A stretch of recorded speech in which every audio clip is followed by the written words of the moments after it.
Good evening friends, diet on call में आपका स्वागत है। आज हम बात करेंगे हेल्थ की। तो हेल्थ में जैसा कि हम सब जानते हैं कि आजकल हमारी पॉपुलेशन में खून की बहुत कमी लोगों में देखी जा रही है, जिसको हम एनीमिया बोलते हैं। एनीमिया सिर्फ अडल्ट्स में ही नहीं, आजकल बच्चों में भी बहुत देखने को मिल रहा है। छोटे बच्चों में, जैसे छोटे बच्चों में कहने का मतलब है कि एनीमिया के कारण जो बच्चों में देखे जाते हैं वो है फास्ट फूड।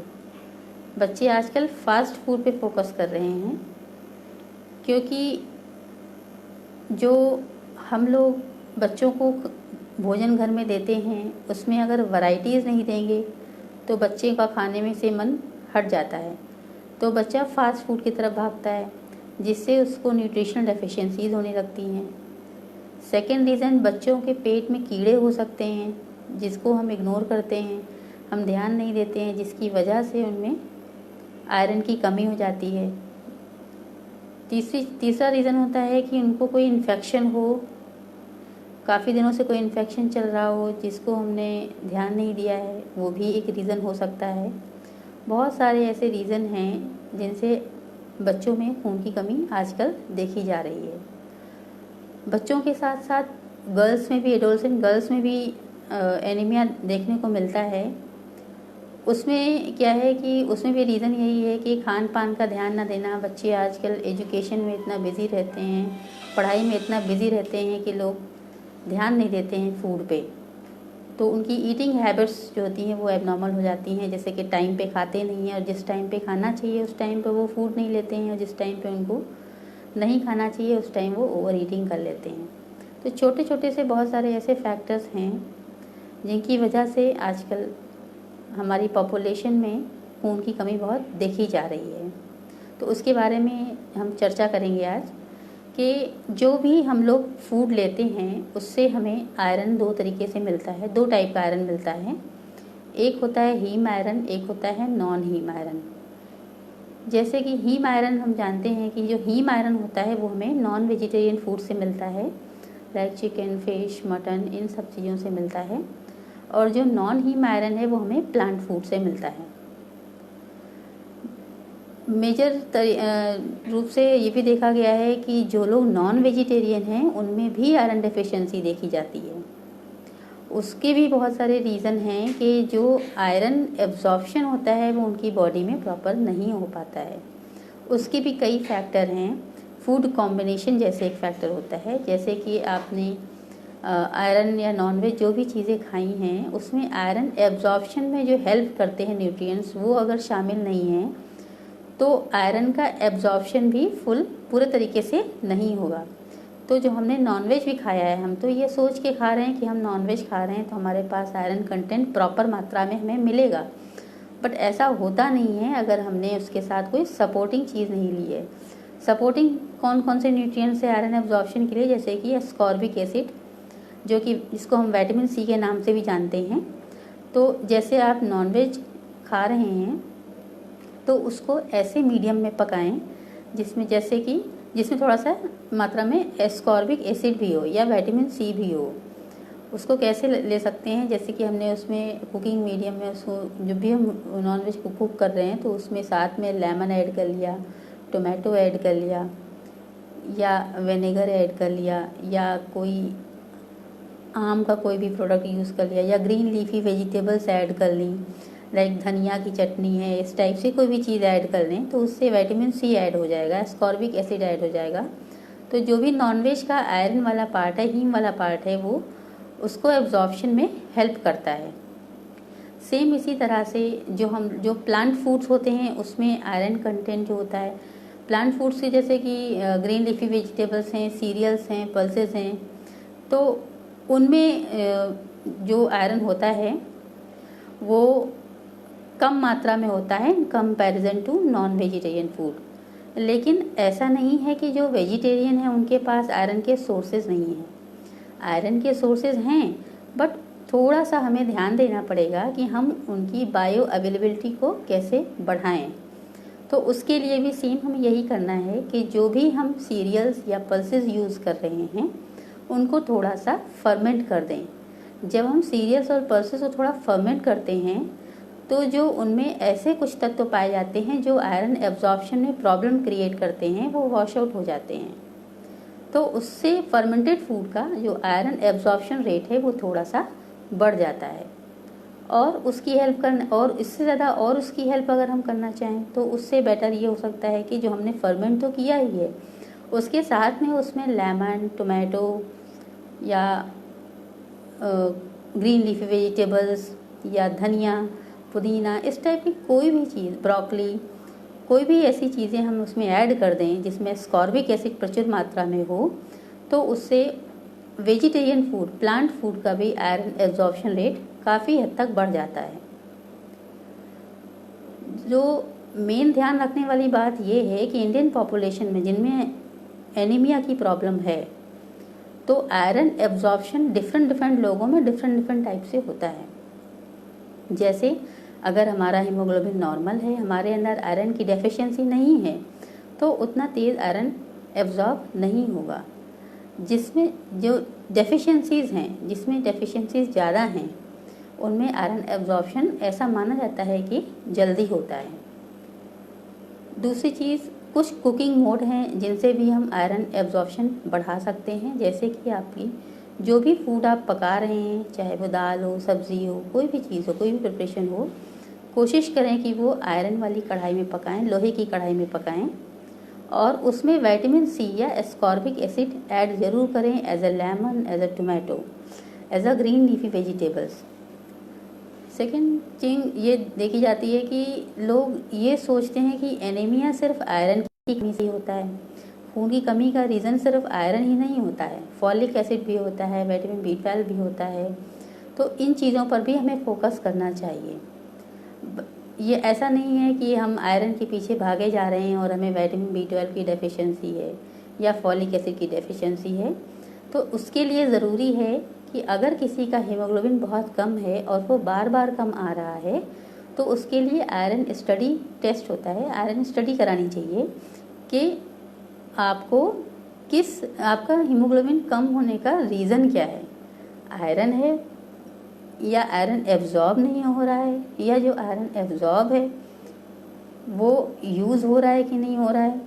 बहुत सारे फैक्टर्स होते हैं जिनको हमें वॉच करना होता है। तो उसके लिए आपको इन्वेस्टिगेशन की ज़रूरत पड़ती है, और जिस हिसाब से आपके बायोकेमिकल पैरामीटर्स आएँ, आप उस हिसाब से उसको ट्रीट करिए with nutrition and with medicine. दोनों तरीके से ट्रीट करना चाहिए।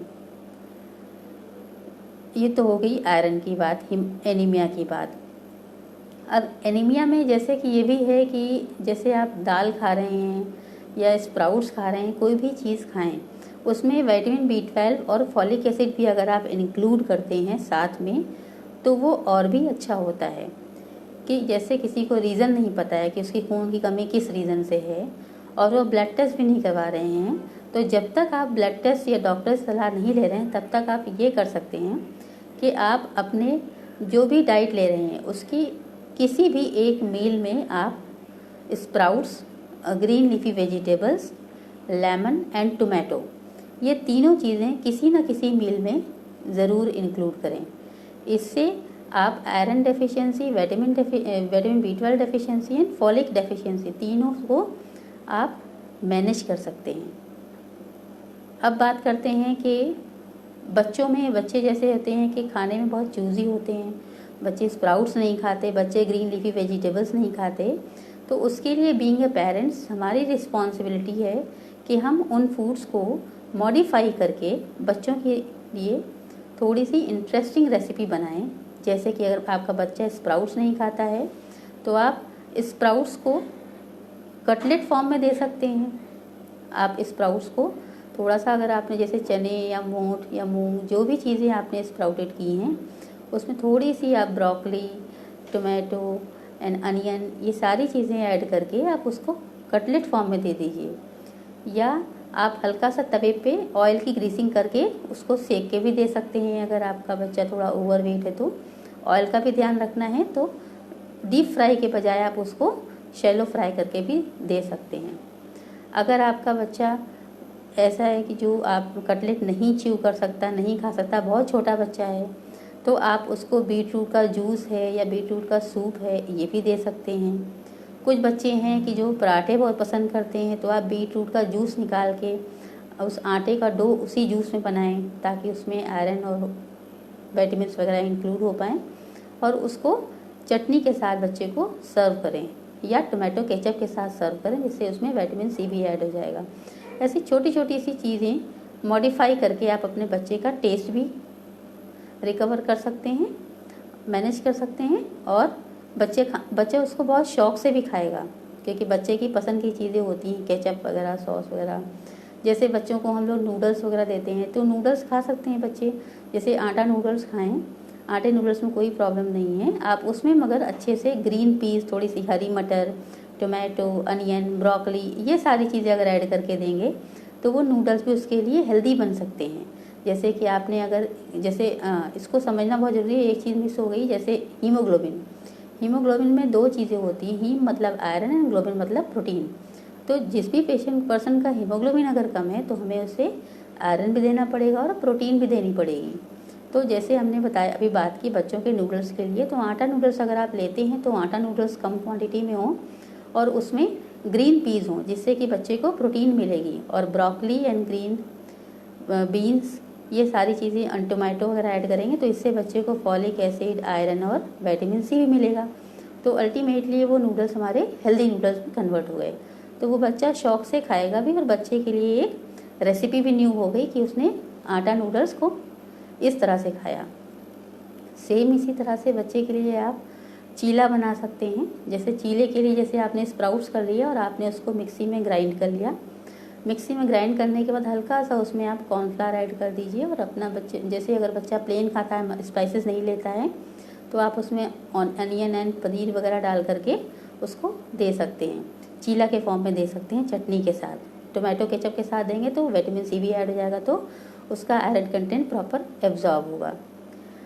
मेन चीज़ जो हमें ध्यान रखनी है कि सबसे ज़रूरी चीज़ ये ज़रूरी है कि जो भी हम आयरन का पार्ट ले रहे हैं, कुछ चीज़ें आयरन एब्जॉर्प्शन को रोकती हैं। जैसे कि अगर आपने आयरन रिच फूड लिया हुआ है और उसी के साथ आपने कोई कैल्शियम रिच फूड ले लिया, तो उसके आयरन के एब्जॉर्प्शन में थोड़ा सा प्रॉब्लम क्रिएट करता है।